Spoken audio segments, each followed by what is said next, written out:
I entered the courtroom slowly, without hurrying. It wasn't the first time I had set foot in a courtroom, but it was the first time I had done so as a defendant. Not accused by the world, not by the state, not by some random stranger, but by my son. My son Ricardo, the boy I had raised on my own, the boy I had protected, with every fiber of my being, now sat to my left, beside his attorney, with a crooked smile that spoke volumes. He knew he had won, or at least he thought so. He looked like someone who was about to witness the final downfall of someone he had come to consider an obstacle. He was wearing an elegant suit, polished shoes, his hands clasped on the table, not even a glance directed at me, just that smile of superiority, the kind of smile that appears when someone thinks they know everything, that they have power in their hands, but instead knows nothing. The judge entered a few moments later. He was a tall man, with a pale face, gray hair neatly slicked back, his glasses pulled low on his nose, and a stern air. He sat down, opened the file, and quickly glanced at the first few pages. It seemed like the usual procedure, a hearing between mother and son over a matter of estate management. Another story of inheritance, money, silence. Another old lady accused of no longer being able to manage her affairs, of no longer being lucid, of no longer being useful. And yet, something in that courtroom was beginning to vibrate strangely. It was as if the air were changing consistency, as if someone were holding their breath without knowing it. The judge looked up, looked at me, but it wasn't a fleeting glance. No. His eyes remained fixed on mine for a long, interminable moment, and something changed. Something inside him broke. The gavel he was holding slipped between his fingers and fell to the floor with a sharp sound. It echoed in the silence that had just fallen over the room, and then he said a single sentence, not loudly, not shouted. A whisper that was enough to freeze everyone. "That's all," she said. 2 words, but they were enough to make every head turn toward me. Ricardo stiffened. I saw it from the imperceptible movement of his shoulders, from the look that finally turned toward me, but there was no more superiority, no more smile. There was confusion, fear, something that was slipping away from him, something he didn't understand, something that perhaps he had always ignored, but that was now staring him in the eyes. For the first time in years, he felt his blood flowing powerfully again. It wasn't anger. It wasn't revenge. It was lucidity. It was presence. It was as if for too long I had let myself be emptied. But in that precise moment, in front of that entire courtroom, in front of my son, the judge, the lawyers, the witnesses, I was full again, solid again, real again. The judge cleared his throat and tried to compose himself, but his hands were visibly shaking. He didn't say anything else. He simply looked at me, and I stood there, motionless, with my hands resting on the bag I had brought with me. A black bag, old, worn, but still elegant. No one in that room knew what it contained. No one except me, and a man who is now gone. My husband. My only accomplice, the only one who had always known who I was. My son Ricardo, however, knew nothing. Having grown up in a comfortable, protected world between private schools and summer vacations, he had always thought his mother was a simple woman, a retired secretary, a silent widow, a transparent figure. But I had never been transparent, and now that past I had carefully buried was about to resurface, not because I wanted it to, but because they had asked me to. They pressured me, yes, but I don't ever hesitate when the time comes to produce my documents. Ricardo tried to speak, but his voice would not come out. I saw him open his mouth, then close it again. The lawyer next to him leaned forward in confusion and asked if the case could proceed. The judge didn't answer. He kept looking at me, and finally, in a low but clear tone, he said, "The hearing is being suspended for 10 minutes. I need to check something." And he stood up. No one moved. Everyone seemed to have lost track of the script. I, on the other hand, just smiled. Not an ironic smile, but a genuine one, because I knew that this was only the first crack, and when a wall starts to crumble, it doesn't stop on its own. I stood up silently, picked up my bag, and left the courtroom to go to the small side room reserved for witnesses, but I wasn't a witness and I wasn't a defendant either. I was something that no one in that room expected, and in the following chapters, they would understand exactly why. I seated myself in that chair, as innocents often do, but with the heart of someone who has had to endure and survive in silence. The witness room was small, windowless, with a single fluorescent light that vibrated slightly. The ticking of the clock on the wall seemed to match the rhythm of my breathing. No one had followed me. No one dared to speak. But I knew it wouldn't last long. Not after what had just happened in the courtroom. That whisper is her. Those two words hadn't been random. They were a confirmation, an acknowledgement.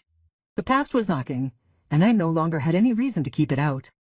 My name is Elena Rinaldi, or at least that's how my son knew me. That's what they called me for over 30 years in the neighborhood, at the supermarket, among my aunts and neighbors. But that name represents merely one of the many masks I have donned.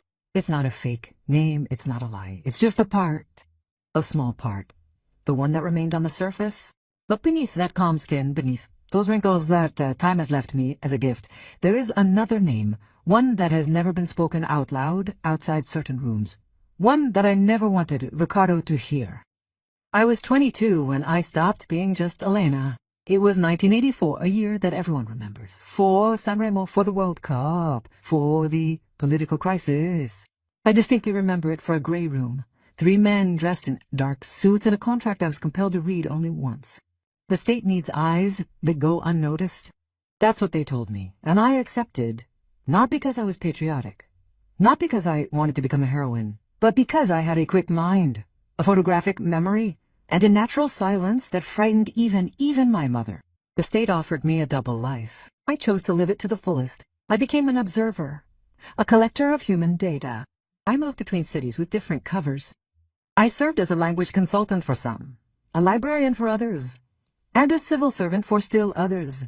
An impot I really was, but every now and then, on certain nights, I would be given a briefcase, or a name, or a sequence of numbers to memorize and forget within 24 hours.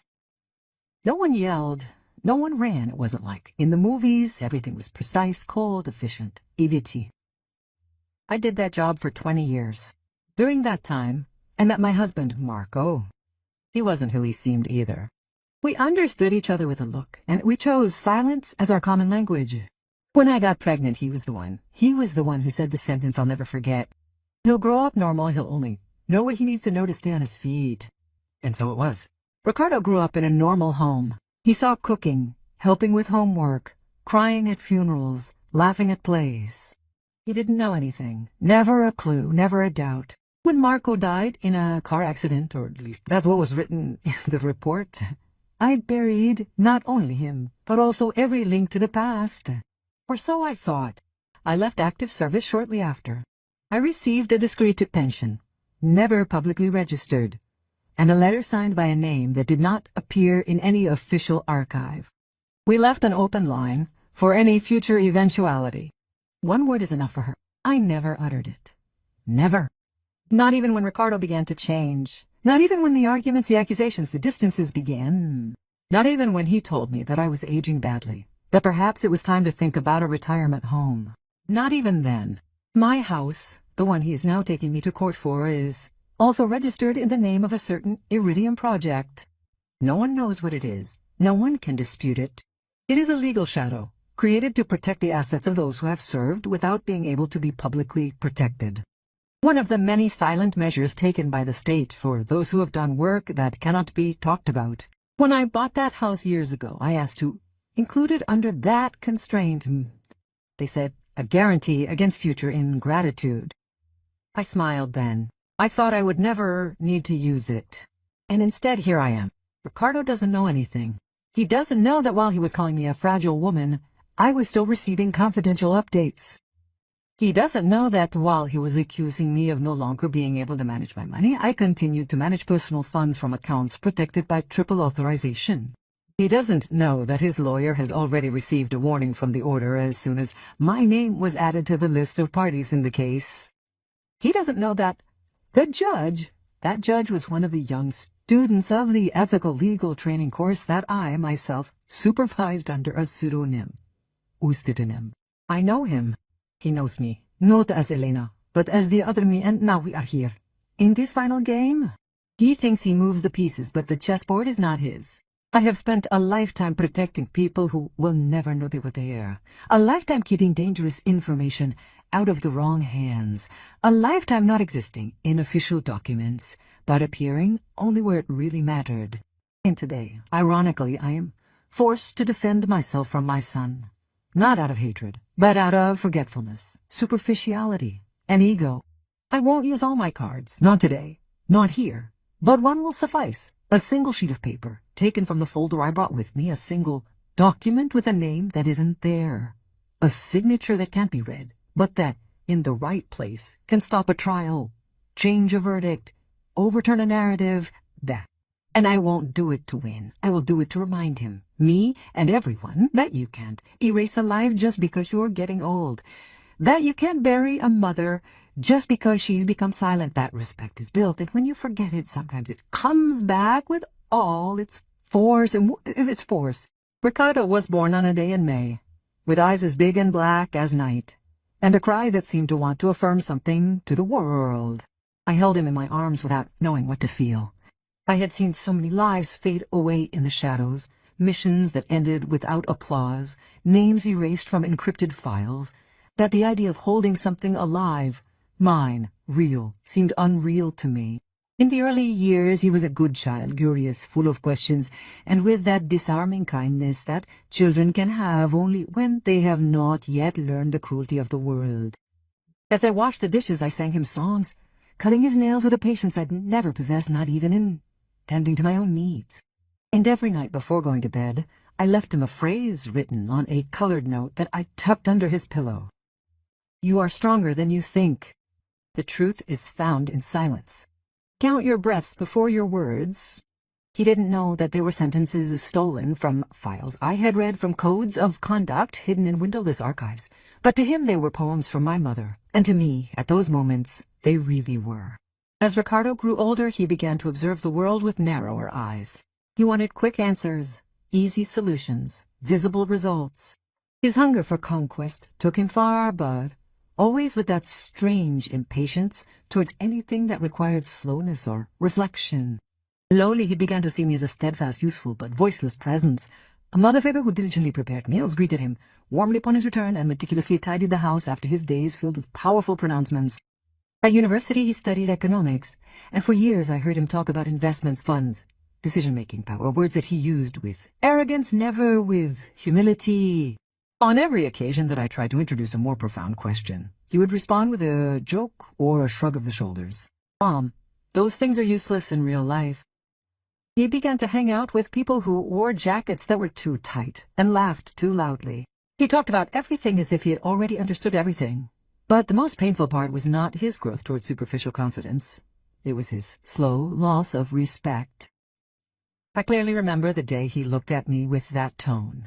We were in the kitchen. I was chopping vegetables, and he had come to see me after weeks of silence.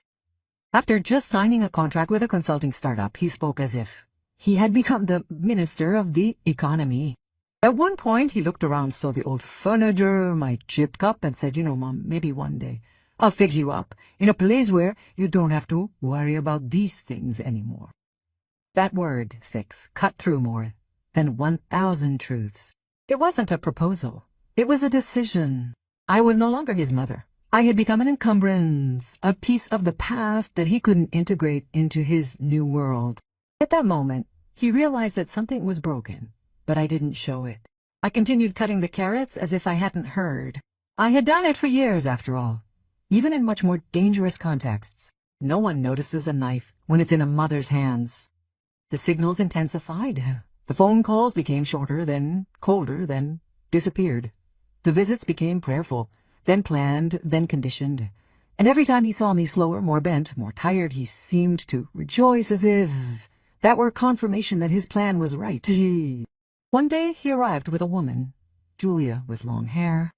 Smooth, perfume too strong, smile always ready to fade as soon as I turned around. He kissed me on the cheek and said, Ricardo told me so much about you. I replied, I hope so, but in his eyes there was already the measure of how much I was worth, a piece of furniture to be moved. From then on, every conversation with my son went through her first, until he got tired of pretending. He called me one night, while I was watching an old black-and-white movie. His voice was sharp.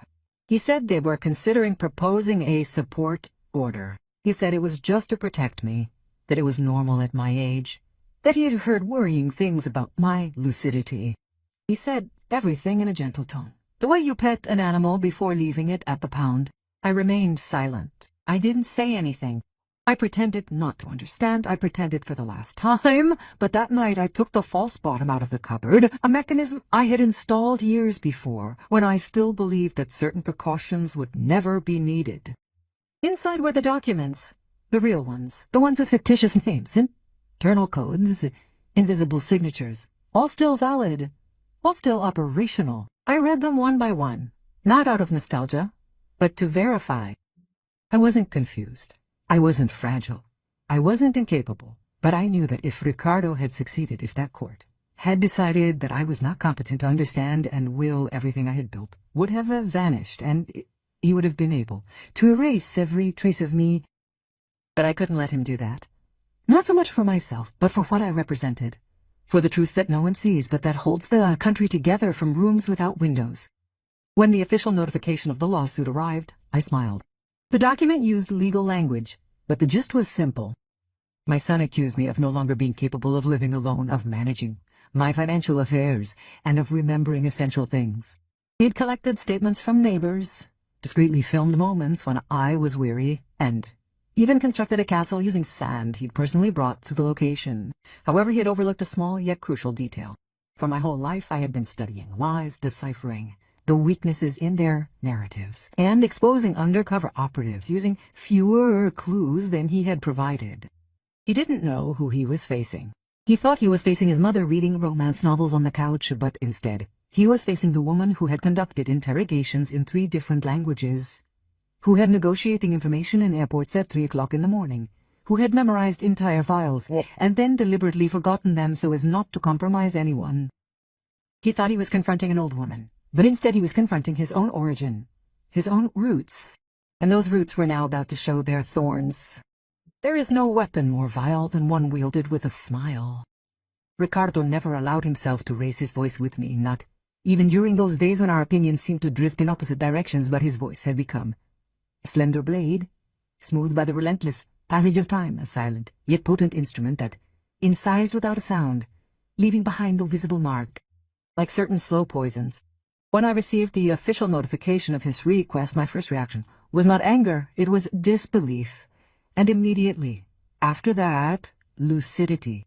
He was trying to put me under guardianship, to declare me incapable to take away any right I had to decide for myself. But that was not the heart of the plan. It was not to protect me. It was not even to get revenge. It was to silence me, to extinguish my name from every document, to make my signature disappear from every contract, to defuse every legal bomb that I still had in my hand. And the most tragic thing is that all this was happening because he thought he knew everything about me. He thought he knew the woman who had raised him, but he had only known a mother, never the person. I read every line of the file with the eyes of an analyst. I was no longer just Elena Rinaldi, a retired mother. I was once again that woman who for years had read secret reports, questioned individuals undercover, and detected inconsistencies in diplomatic reports. The evidence collected against me was weak but well packaged. An obliging doctor who spoke of slight disorientation, recordings in which I appeared confused, all cut out of course, and a psychological assessment, requested without my consent based on observations made by people who had never even spoken to me. A surgical operation, built piece by piece, all under the pretext of wanting to protect me. Ricardo had not written a single direct word. Everything was signed by his lawyer, a cold, efficient woman with a resume designed to impressing elderly judges and tired secretaries. But I was neither of them. One detail struck me. Among the attachments was a photograph, one of the most recent. I sat on a park bench, my head bowed, my coat far too large, my hands folded neatly in my lap. Taken from a distance, it looked like the image of a tired, fragile woman, but I remembered that moment exactly. I remembered what I was doing. I'd just wrapped up a conversation with a retired official. He'd reached out to me to return a document, a certificate to be precise, the sort that isn't listed in any public database, but within certain high-level circles. It carries more weight than a court order.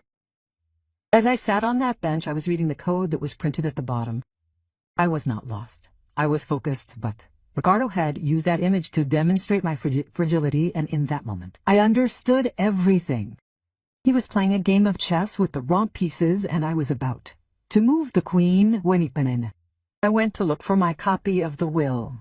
I left it in a black folder alongside an unsent letter directly addressed to him. Damn. Inside were the names of the organizations to which I had decided to leave everything.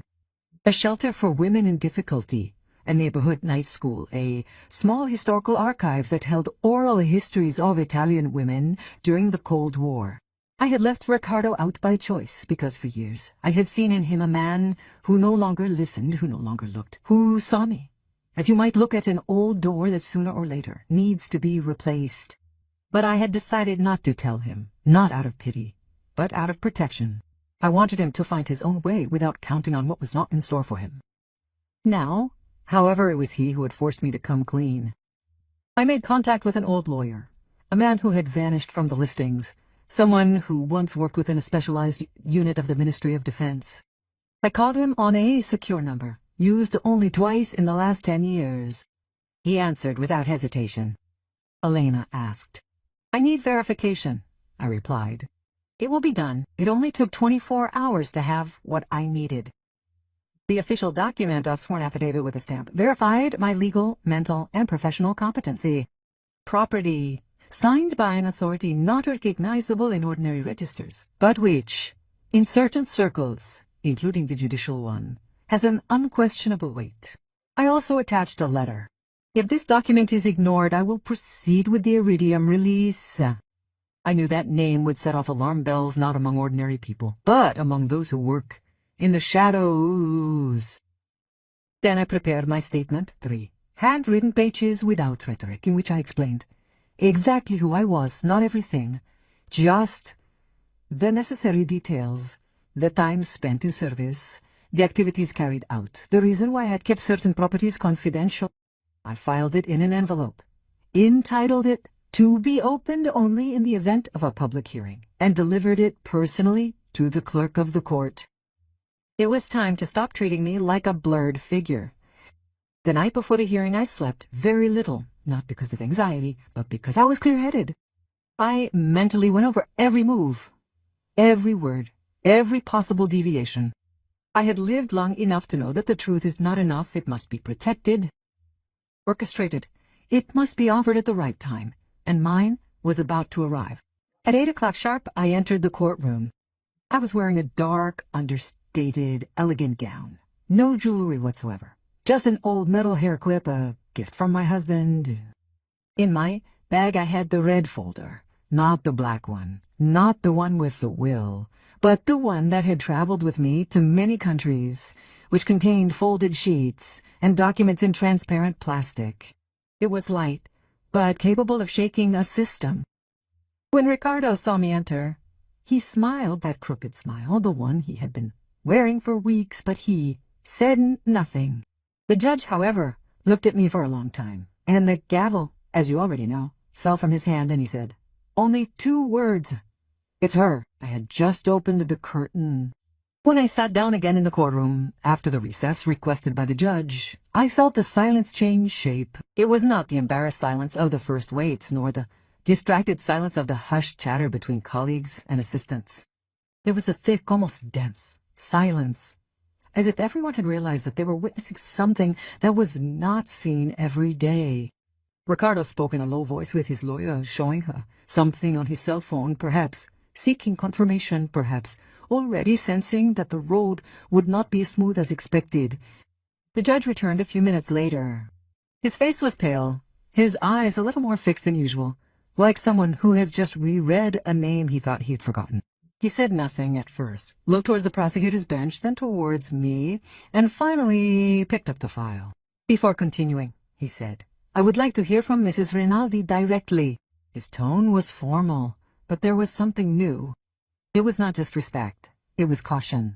It was as if he had finally realized that the woman sitting in front of him was not exactly who he thought. I stood up, slowly.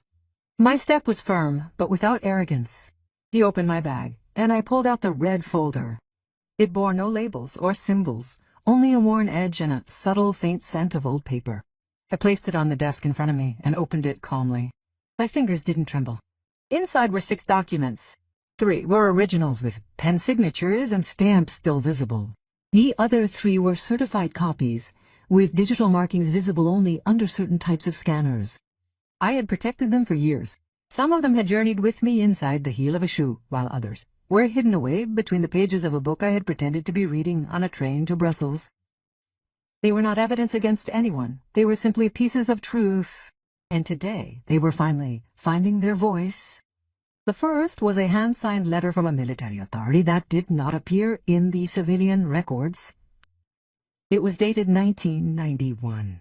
It acknowledged my service in a national security project related to the gathering of intelligence in Europe.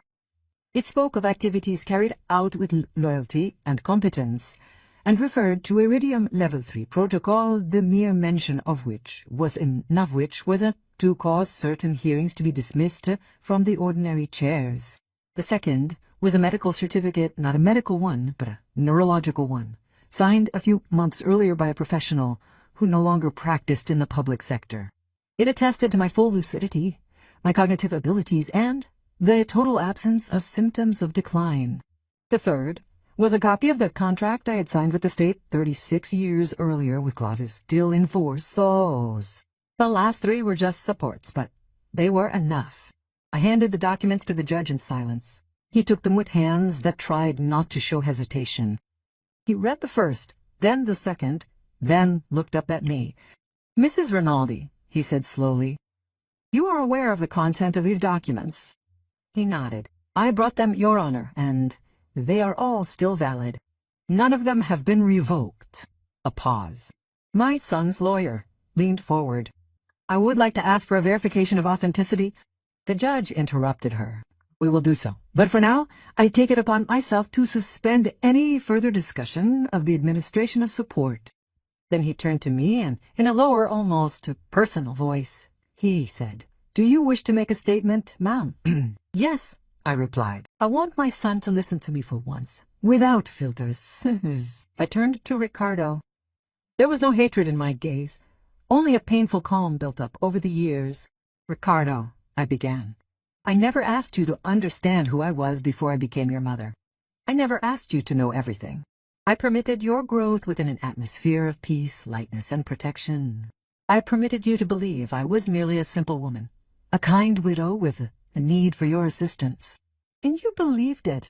But what I do not accept is that you have transformed my delicacy into weakness, that you have used my age as an excuse to take away my voice, that you have tried to declare me incapable not because you really thought so, but because it was convenient for you, because you wanted to free yourself from my silence."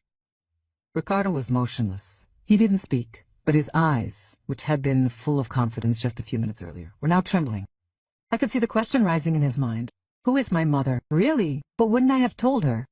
Not everything. Sometimes the truth is not told. It is allowed to be glimpsed. The judge closed the folder.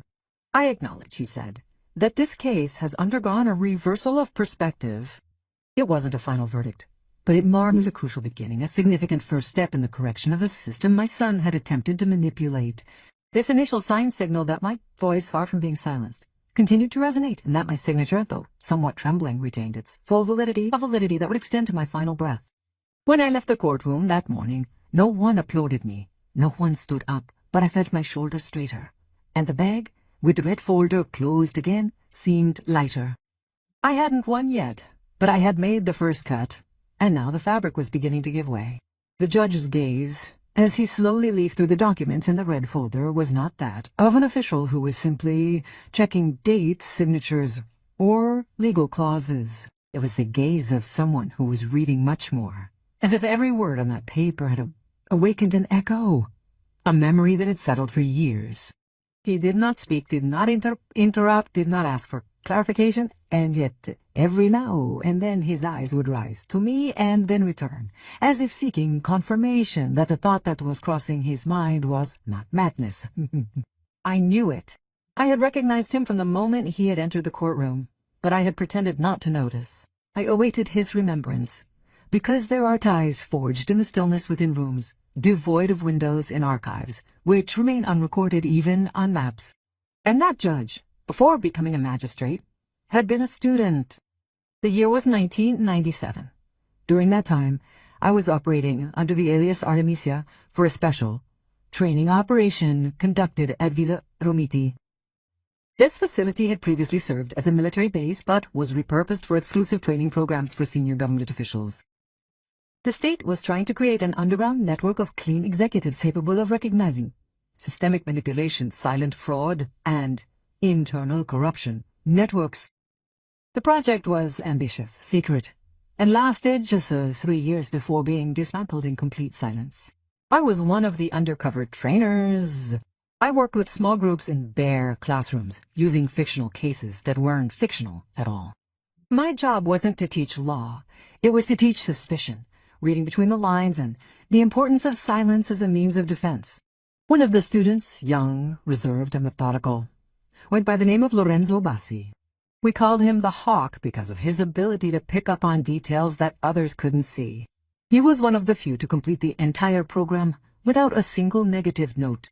When the facility was closed and the project shelved, everyone returned to their civilian lives. Some emigrated, others changed their names. I went back into what they called a dormant phase, and I never saw Lorenzo again until that day, when he uttered that whisper. It's her. It was as if the distance between then and now had been erased. It wasn't a public acknowledgement. It was a private, personal act. He made no mention of knowing me or previously meeting me. His only statement was, "That's her," a phrase delivered in a voice freighted with 30 years of silence. His demeanor shifted instantly. He ceased treating me merely as the elderly mother of a presumptuous man, and instead treated me as a person who had made an indelible impact on his life, an individual meriting respect, not stemming from fear, but from respect. During the subsequent hearing, they questioned him concerning the necessity for further clarification on the documents. He replied that they were adequate, that the signature appended was sufficient. No one besides him and me was aware that the signature represented part of an encrypted code, a deliberate clue meant for specific eyes. The numerical sequence appearing alongside his name wasn't a standard protocol number, but rather the mnemonic device for a confidential training program. He recognized it, yet remained silent. But did I observe his reaction? I saw his reading speed decrease, his mental note-taking without any physical writing, his inward quietude as he recalled everything. It was at that juncture that Ricardo started to lose control. I saw. He was trying to figure out why things weren't going as he had planned. Why the judge seemed less severe with me and more suspicious of him. Why the courtroom seemed to have changed direction. And yet he couldn't intervene. He didn't know where to start, and every attempt he made seemed clumsy. Out of time, he told the lawyer to ask for a recess. She hesitated. The judge said it was useless, he whispered. And then Ricardo did something I hadn't expected. He stood up and asked to speak. The judge granted it to him. "Your Honor," he said, "I don't understand what's going on. I don't question the respect due to my mother, but this documentation wasn't planned for. It wasn't brought forward." The judge stared him down, then responded with a firm voice. "Mr. Rinaldi, not everything requires advanced planning to be valid. Some things exist specifically because they weren't foreseen, and perhaps you should understand that." The phrase was delivered calmly, but to me it felt like a tender caress. It was her way of saying, "You haven't been forgotten." It was his way of telling me, "Neither have I." When the hearing was adjourned, I left the courtroom without looking back, but I knew Ricardo was watching me. I knew that questions were beginning to form in his mind that he would never have the courage to ask me. Who was my mother before she was my mother? Who lived next door to me without me realizing it? And if she could hide all this for years, what else could she possibly be capable of doing? The judge joined me outside in the corridors. No one else was present. He stopped me with a gesture, as one does to someone one does not want to disturb. "Artemisia," he whispered, and then lowered his gaze.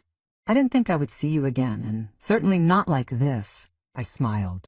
Neither did I, but apparently The past has a better memory than ours. There was a brief silence. Then he said, "I will ensure that the truth is respected. You must say nothing else." And I nodded, not to thank him, but to acknowledge a pact that had never been broken.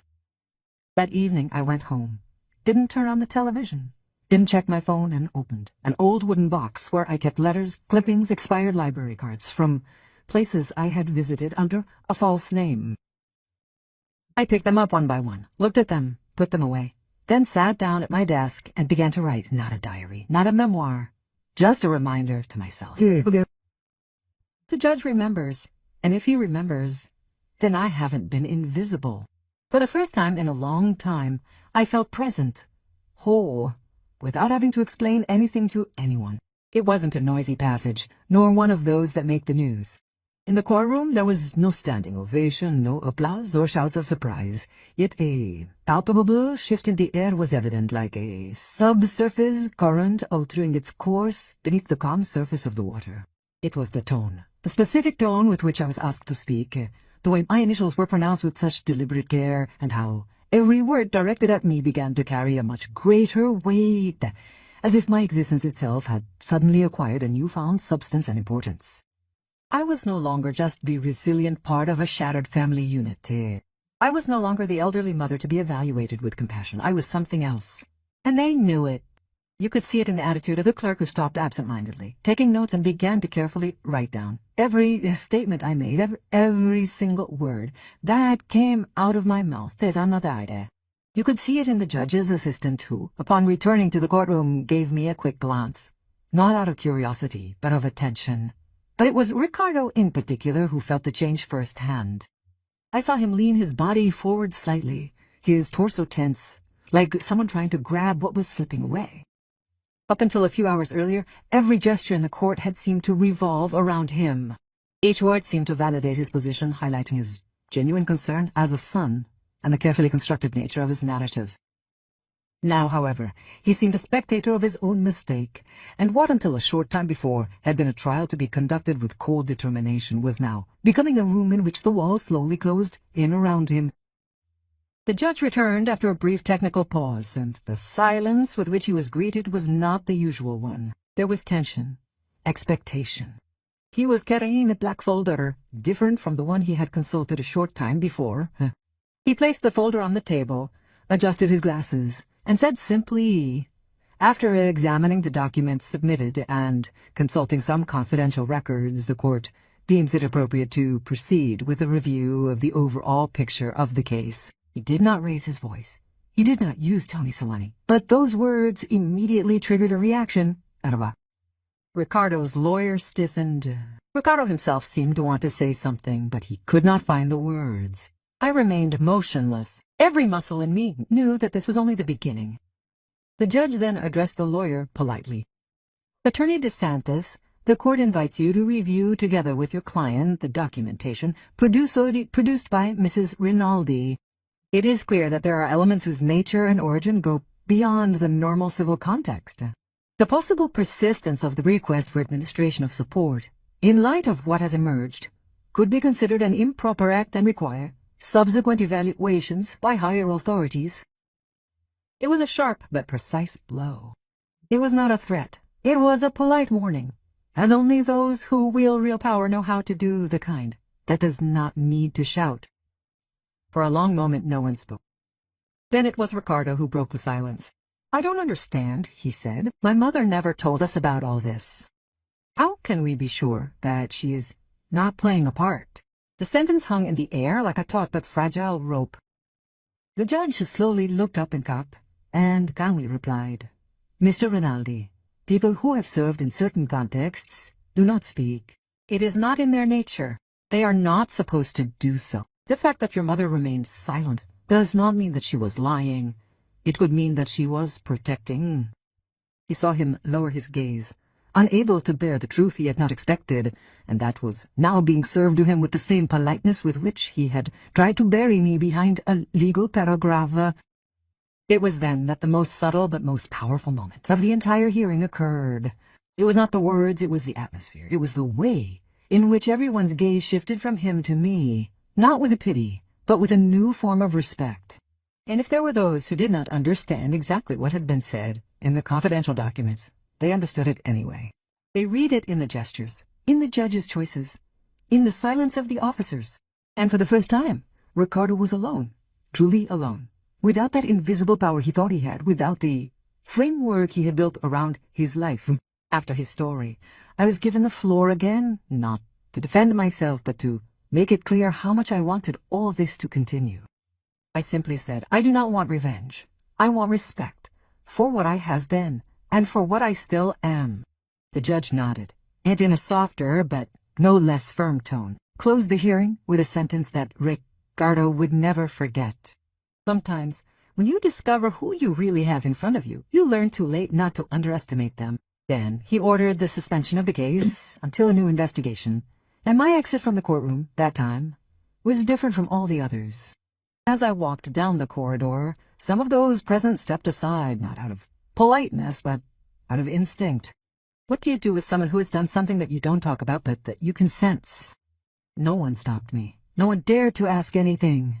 Ricardo remained seated alone, and when I turned the corner, I was certain that he was beginning to see what I had always known, that my strength, real strength, makes no noise, but leaves marks that are impossible to erase. I went home that evening with the feeling of no longer belonging to any precise time, as if every clock had slowed down, as if everything around me was moving more slowly. I had left the courthouse without a verdict, without a formal victory, but with something much more powerful. My reclamation of my own space, my name, and my place within a narrative that my son had attempted to rewrite, deleting the first pages. When I closed the door behind me, I left outside not only the cold wind that blew through the arcades, but also the weight of months, perhaps years, of subtle humiliations, words never spoken, decisions made behind my back, with the lightness of someone who believes that age takes away the right to dignity. I went and sat down at the wooden desk. I'd bought it the day after my husband had died. It was there that I wrote the letters that I never sent, the ones addressed to those I had loved or lost, or both. That evening, however, I did not write a letter. I wrote a statement, not a lament, not a chronicle, but a document.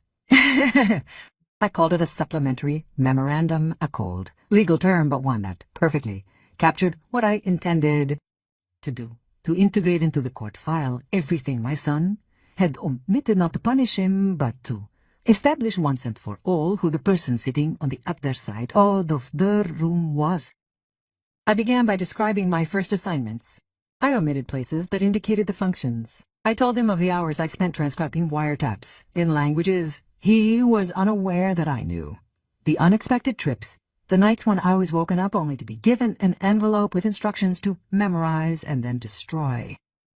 The identities used, the threats received and ignored, the years spent pretending to be someone else to defend an entire system from those who wanted to corrupt it.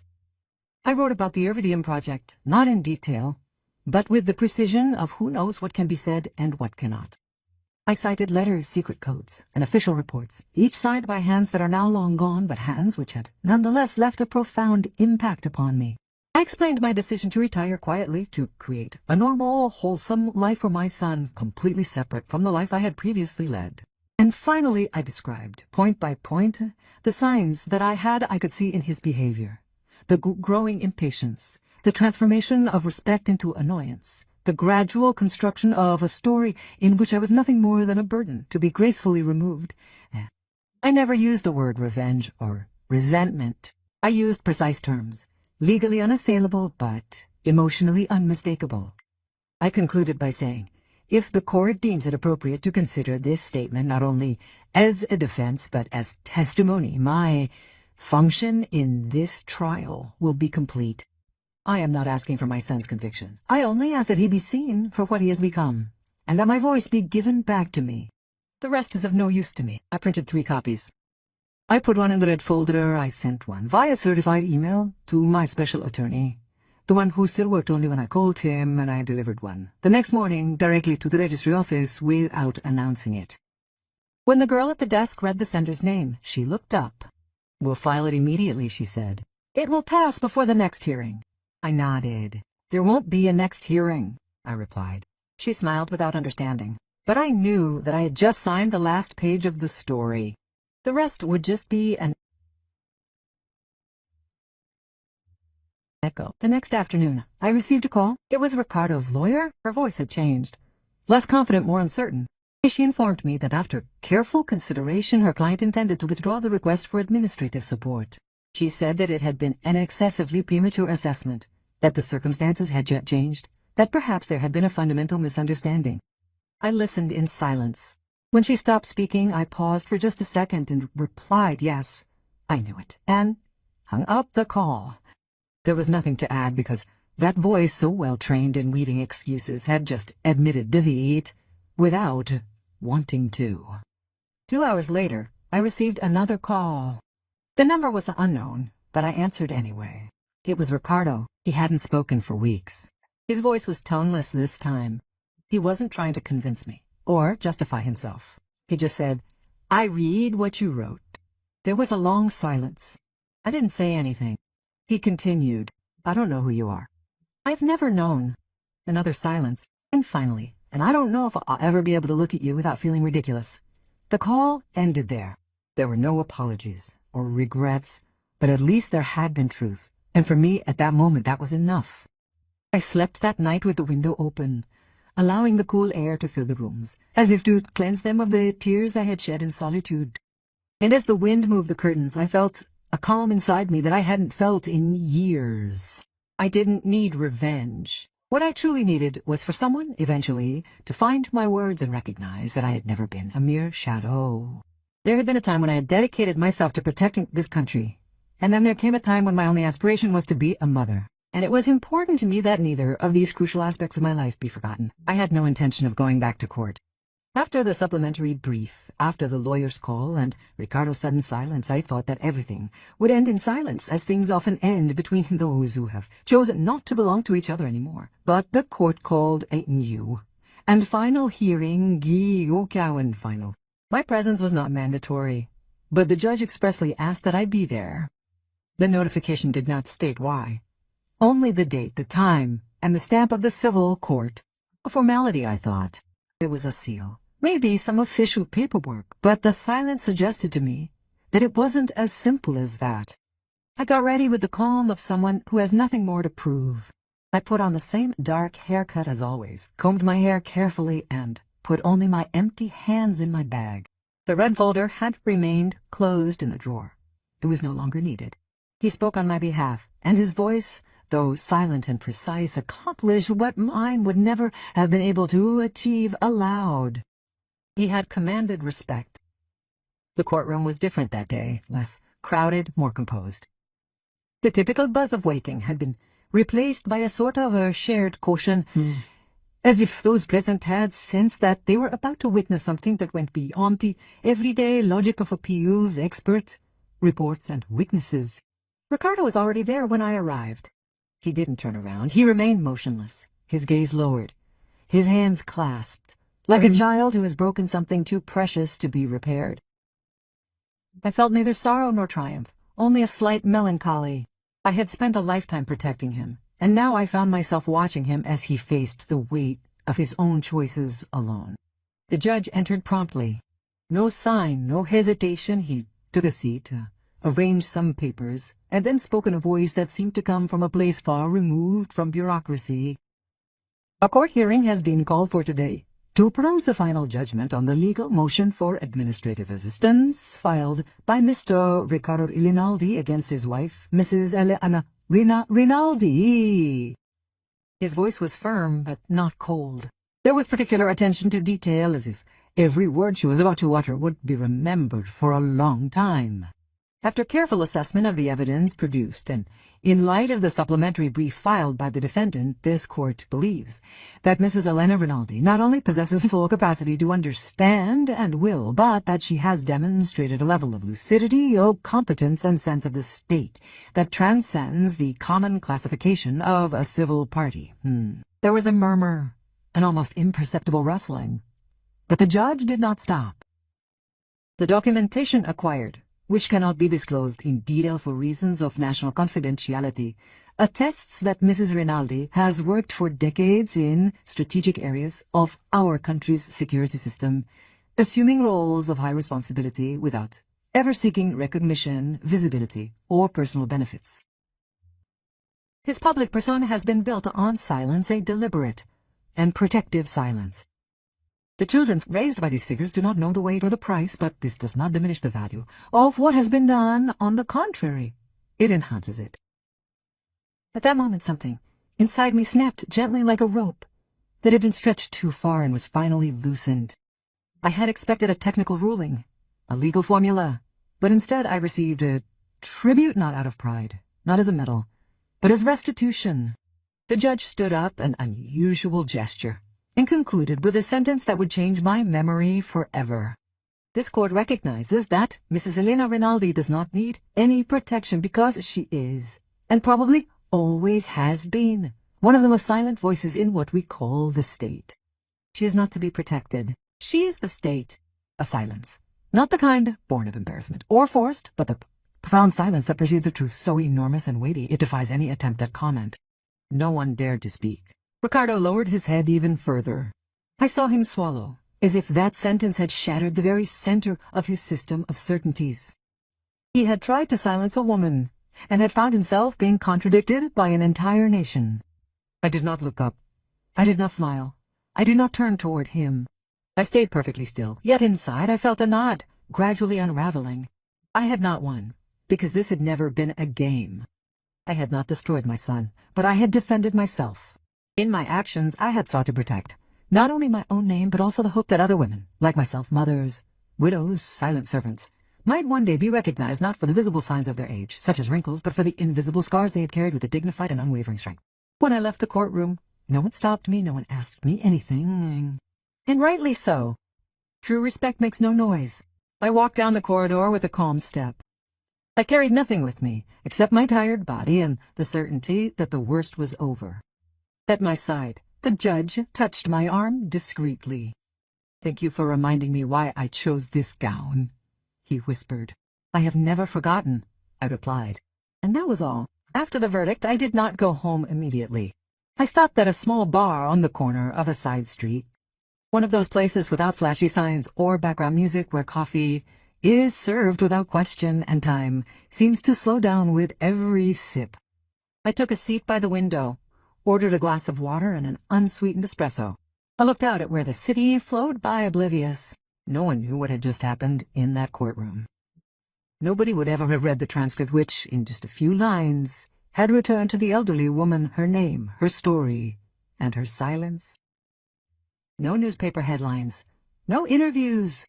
And that was fine, because those who have lived in the shadows never seek the light, they only seek to prevent the shadow from being mistaken for absence. I headed home just as the sky started shifting its colors. A faint light passed through the shutters, settling on the floor with the delicacy of a memory. I opened the windows, let in the March air, and walked through the rooms without turning on the lights. Every object, every photograph, every book had a specific place, but they seemed to look at me with new eyes, as if they too had been waiting for that moment. The return of a version of me that I had buried under layers of domestic quiet, of folded laundry, of dishes, cooked in silence for those who no longer listened. I sat down in the armchair next to the bookcase. I pulled out a black leather notebook, the one I hadn't opened in years. It was full of hastily jotted down sentences, pieces of dialogues never spoken, memories reduced to lines, names crossed out with a single slanted line. At the bottom was a blank page. I began to write. I haven't returned. I've always been here, but now I can finally stay. I closed the notebook, put it back in its place, and went into the kitchen. I put the kettle on, opened the cupboard, and chose a mug, not one with motivational phrases, not one that Ricardo had given me for a past Christmas, a simple white one without memory. That evening, I cooked just for myself. Nothing complicated, just rice and vegetables. But for the first time in years, I set the table for just one person with the same care a mother would put into a family dinner because that evening I needed to tell myself that it was enough, that I was enough. And while I ate, I didn't think about Ricardo. I didn't think about what he had tried to do to me, or what he had lost. I thought about what I had protected, about the invisible network that thanks to women like me, had held up while everything else was crumbling. I thought about the fact that for years I had been a fixed point in a country that changed without asking permission, and that even if the country had forgotten me, I had never forgotten it. After dinner, I turned off the lights, only a lamp on in the living room. He opened the window, dark night.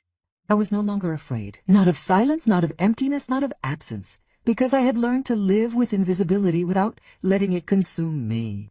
After all, it had been my strongest armor. The next day, I received a letter. Not an email, not a message, a real letter in a sealed envelope with my name handwritten. It was from Ricardo. No sender information was found on the back, and there's no heading inside, just a few lines of text. I read it all. I doubt I'll ever understand, but I refuse to forget anymore. If you want to talk to me, I'm here. No signature, no date, just his handwriting. Tired, uncertain, as if I were a child again. I didn't answer. Immediately. Or later, not because I didn't want to, but because I knew that certain fractures need silence to heal. Time, distance, a void that is not filled by force, but left to breathe until it finds a new form. Days went by, then weeks, and I returned to my old habits. Early morning walks, books borrowed from small, quiet libraries where nobody asked too many questions. The Wednesday market, tea at 5 o'clock. No one stopped me in the street. No one knew. And for me this was peace. I didn't need recognition. All I needed was to no longer be invisible to myself. Then one morning, I decided to tidy up. I opened an old cupboard and took out the folders. The black one, the red one, the documents, the letters, the evidence. I laid them out on the table, looked at them one by one, and for the first time, I didn't feel the need to keep them. I calmly gathered them up, wrapped them in a stiff envelope, and wrote on the top, for when I'm no longer the one to tell the story. I gave it to a trusted lawyer with precise instructions that they should only be opened if necessary, only if someone tries to erase me again. When I returned home, I put on one of those old records, the kind that sounds poor but smells of a different era, and I sat by the window once more, observing a village that seemed oblivious to everything, though I had contributed to its quiet protection. They didn't know my name in that town, and they certainly wouldn't thank me for anything, but it kept functioning, day after day, even because of all the times I hadn't spoken, and now, finally, I no longer needed to. Silence, for me, was no longer a sentence. It was home.